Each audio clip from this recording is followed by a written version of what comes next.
Prions. Père éternel, Dieu des armées, nous remettons ce net moment entre tes saintes bonnes mains. Sois la bouche et que nous soyons les oreilles. Non seulement pour entendre, mais pour écouter, afin de mettre en pratique. Merci Père éternel, parce que ta parole est la vérité. Touche chaque personne qui va écouter ce message. Au nom de Jésus-Christ. Amen. Bien-aimés dans le Seigneur, je suis un parmi vous. Je m'appelle le frère Blanchard. Je commence par vous dire bonsoir ou bonjour, ça dépend du moment auquel vous me suivez. Le message que je vous apporte, ça vient droit de mon cœur et je sais que c'est Dieu qui me l'a parlé. J'aimerais partager avec vous pendant 7 à 10 minutes d'un sujet qui concerne les chrétiens actuels, nous les chrétiens. Alors, pour ne pas être trop long, j'ai voulu donner un sujet qui est « Quelle est ta priorité ?» Tu peux dire ça à ton mari à la maison, « Quelle est ta priorité ?» Tu peux dire à tes enfants, quelles sont vos priorités? Toi, Marie, tu peux dire aussi à ta femme, quelle est ta priorité? Tu vas aller dans ton église, tu vas dire aux frères et sœurs qui s'assemblent avec toi pour prier, ma sœur, quelle est ta priorité? Mon frère, quelle est ta priorité?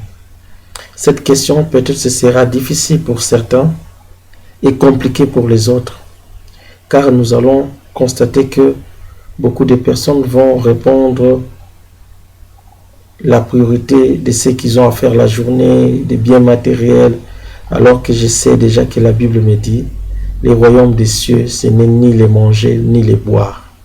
Et il dit aussi, cherchez d'abord les royaumes des cieux et sa justice, et le reste vous sera donné par-dessus. Mais là, c'est juste l'introduction, je ne suis pas encore dans mon sujet du jour. Je voudrais vous parler de la priorité pour nous chrétiens. Qu'est-ce qui m'a poussé de partager ce sujet avec vous?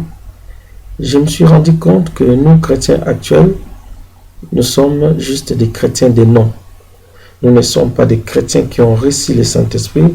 Nous ne sommes pas des chrétiens qui croient en Jésus-Christ, mais nous sommes de ceux-là qui se disent chrétiens de lèvres.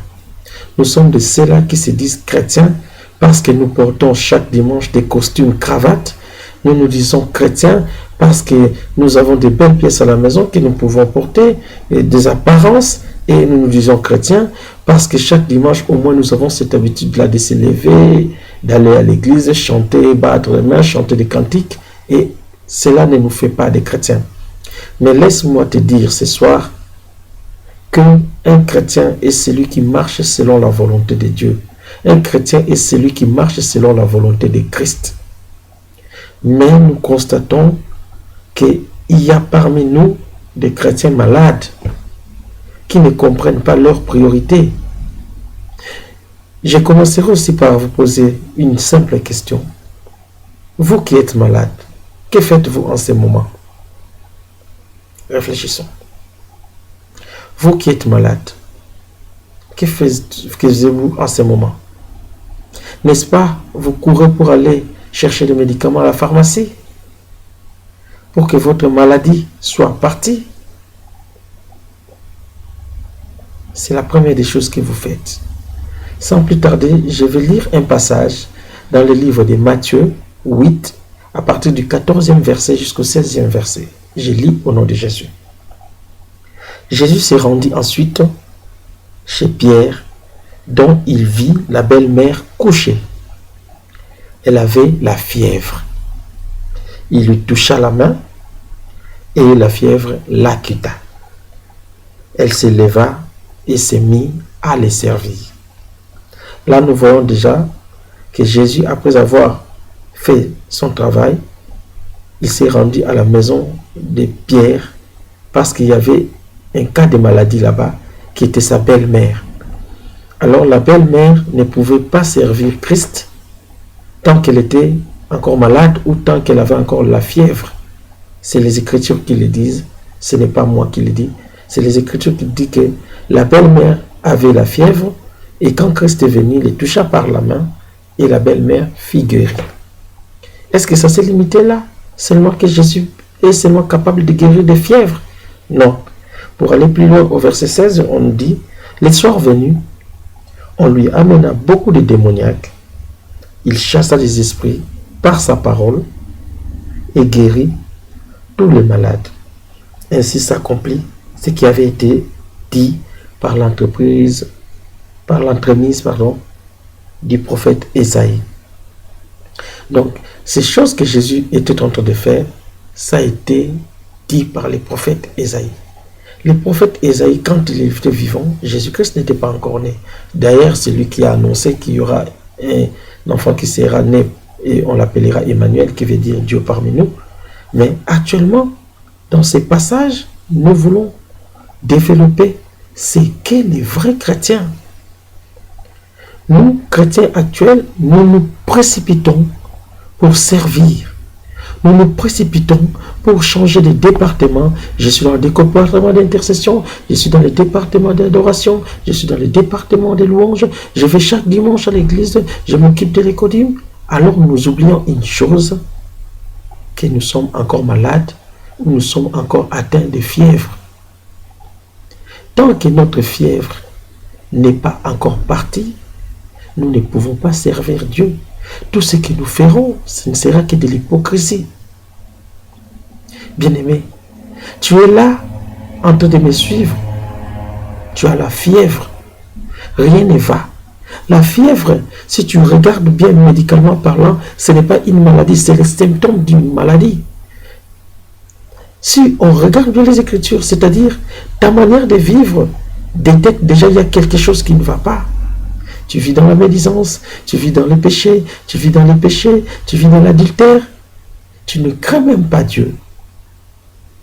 Il y a déjà un signal dans ta vie qui montre que tu as la fièvre. Gare à toi, mon frère, ma soeur, parce que si tu continues comme ça et que tu ne soignes pas ta fièvre, il y a la maladie qui va se manifester. Et la maladie amène à la mort. Sachez et souvenez-vous que la Bible nous dit que les salaires du péché, c'est la mort. Tant que vous êtes encore dans la fièvre, bien-aimé, cherchez à être guéri. Ne vous précipitez pas de servir Dieu. Oui, je n'interdis pas les frères et sœurs de servir Dieu, mais quand tu as cette conscience et qu'avant tu ne savais pas, maintenant que tu écoutes cette parole, tu ne peux pas servir Dieu avec ta fièvre. Nous l'avons lu, Matthieu 8, verset 14, la belle-mère de Pierre était malade, était couchée sur le lit parce qu'elle avait atteint la fièvre. Vous connaissez tous les symptômes de la fièvre. Quand tu es atteint par la fièvre, tu ne sais pas faire, parfois tu te sens affaibli, fatigué. Mais quelqu'un qui est fatigué, affaibli, ne peut pas servir Dieu. Parfois tu as envie de te lever, mais tu ne peux pas le faire. Spirituellement, vous êtes malade. Spirituellement, vous avez la fièvre. Mais pourquoi ne pas revenir vers Dieu? Pourquoi ne pas aller dans la pharmacie céleste, acheter les médicaments, comme ici, souvent nous utilisons les paracétamol, les dafalgan, pour que la fièvre puisse partir? Pourquoi ne pas courir vers Dieu pour aller chercher Jésus-Christ? Car il dit, Jésus-Christ est le chemin, la vérité et la vie. Nul ne peut aller au Père si ce n'est par Jésus-Christ. Allons vers Jésus, qui est notre médicament, pour que notre fièvre soit partie. Et c'est lui qui nous tiendra par sa main, et nous serons debout, enfin nous pourrons les servir. Bien-aimés dans le Seigneur, j'aimerais que ces messages touchent de diverses personnes. J'aimerais que ces messages puissent attirer le peuple de Dieu. Mais je crois, dans des séries d'émissions ou des séquences comme ça, j'aurai encore à parler des thèmes brièvement pour que nous, chrétiens actuels, nous comprenions quelle est la mission qui nous a été confiée. Nous sommes tellement malades que le diable se moque de nous. Nous sommes tellement malades que l'ennemi se rit de nous. Il dit, voilà ces chrétiens. Il est malade, mais il pense qu'il sert Dieu. Nous sommes les soldats du Christ. Nous voyons les serviteurs, les généraux de l'armée syrienne, Naaman.